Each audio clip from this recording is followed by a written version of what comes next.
I am working on a video that started to grow into a documentary at this point. I'm going to tell you more about that project at the end of this video. But here I want to show you what kind of research I am doing for it to take up so much time.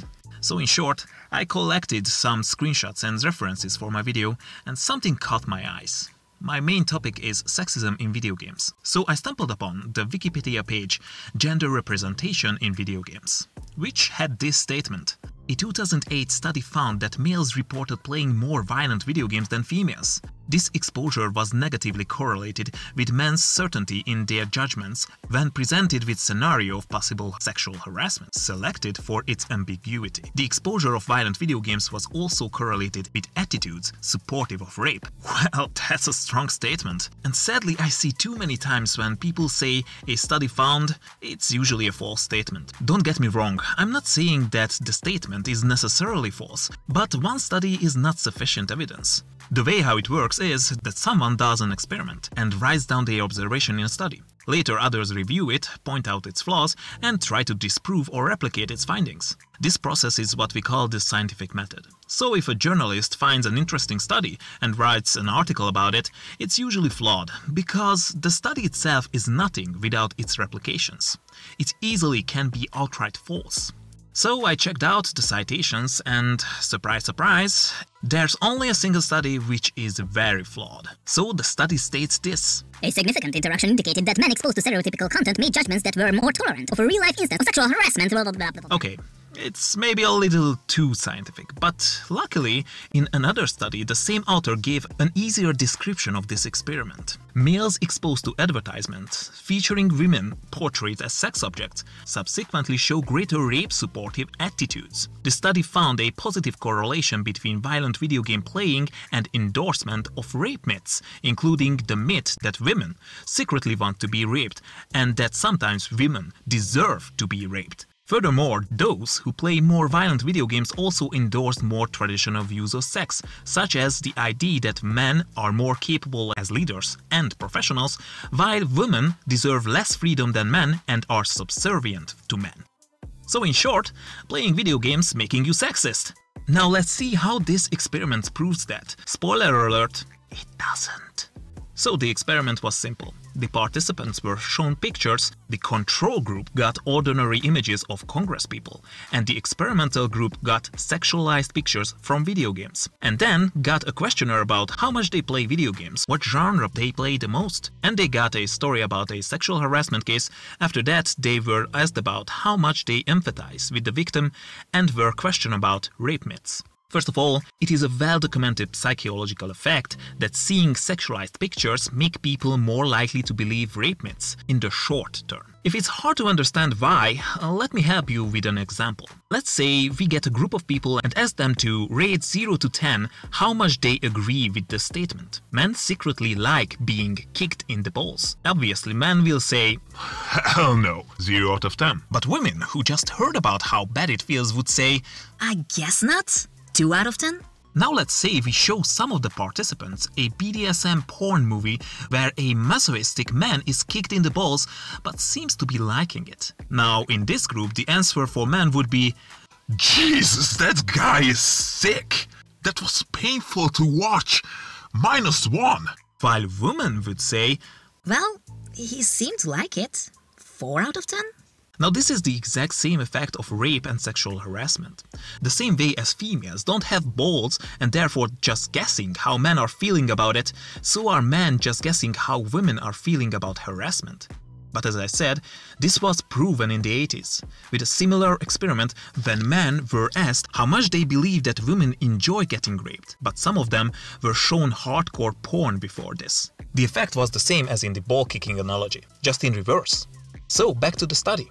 You can already see that it's basically the same experiment, only they changed the porn movie for sexualized video game pictures. So what was the outcome? Unsurprisingly, the same. The males who were shown the stereotypical pictures gave the most sexist answers, but in the control group as well, males were more likely to believe rape myths and they were less empathetic towards harassment victims.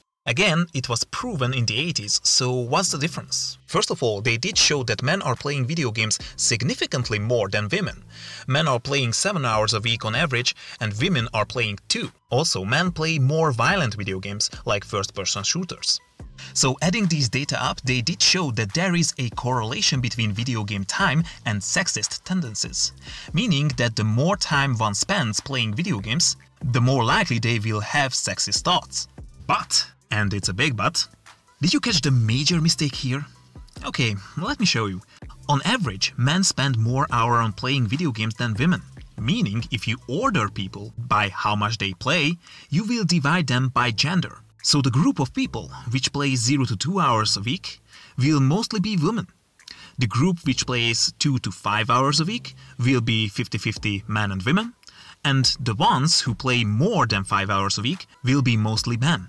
Adding that men are naturally more prone to believe sexist myths, we saw this effect in my ball-kicking analogy, the group having the most number of men is going to be the most sexist towards women. So, turns out, it has nothing to do with video games. But you can say that it's still possible that video games do have some effect on sexism, since the most sexist group still is one with the most playtime. It would be good if we could look at only men, whether they become more sexist the more they play video games.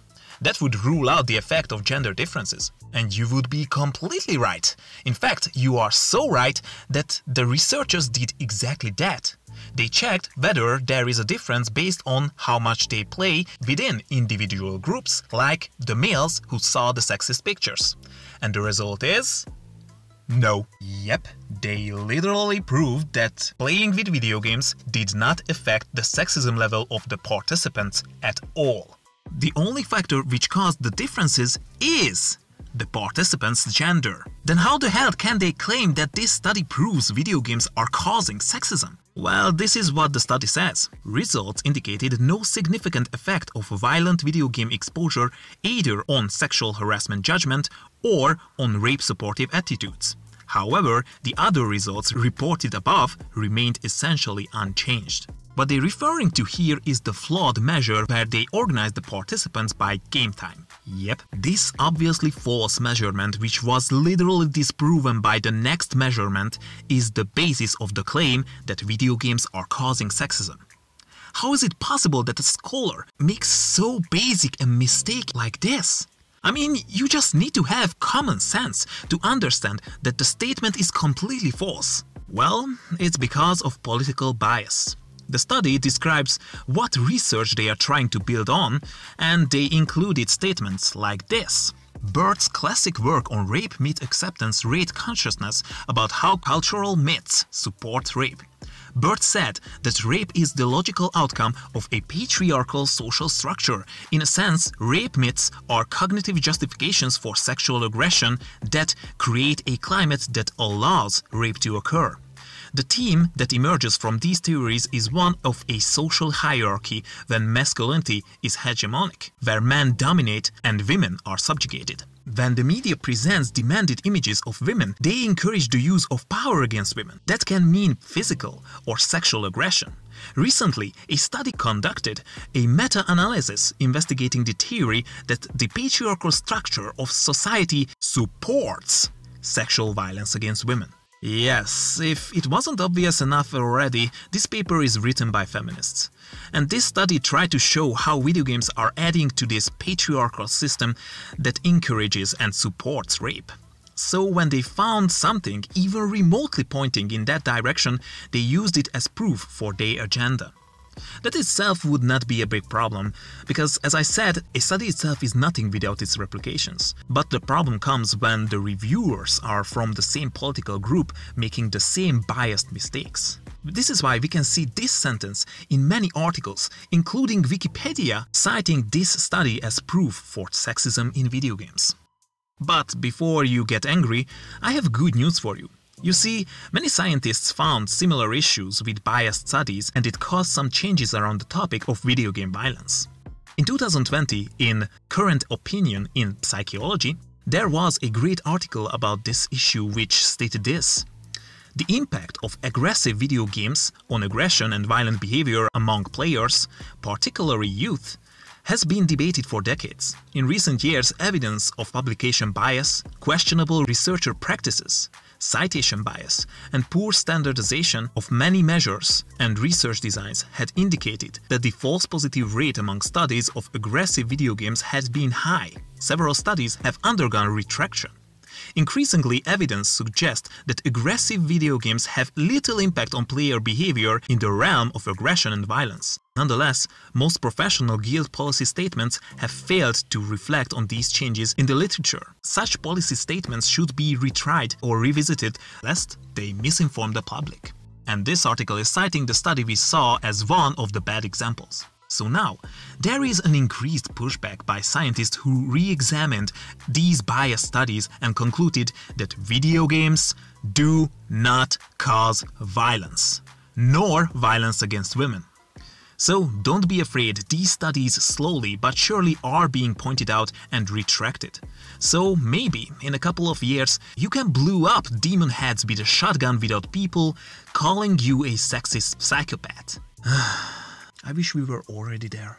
So anyway, the other project I am working on right now is Anita Sarkeesian. As you saw here, in the last couple of months I was writing the stories around her, and I am finding more and more biased studies, articles and statements, which made the entire process extremely long.